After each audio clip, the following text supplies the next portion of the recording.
Hey everybody, this is a real quick video in case you have Klipsch R-40PM wireless Bluetooth speakers and you need to do a hard reset to the factory default settings on them. You're going to want to do this reset for one of two reasons.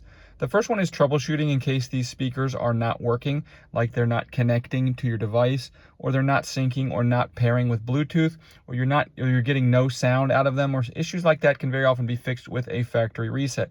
The second reason you might want to do this is just for any variety of situations where you want to delete all the settings, clear all the pairing history, so that you can set these up basically like they're new coming out of the box.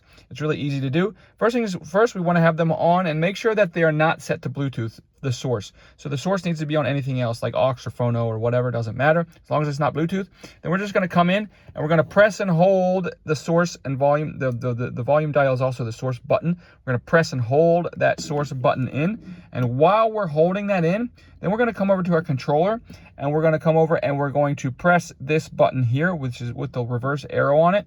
Once we do that, we should be able to release both buttons. The light on the speaker should start to blink, and it should blink for about 10 seconds, at which point the reset is complete, and you can go ahead and set these speakers up like a brand new set of speakers.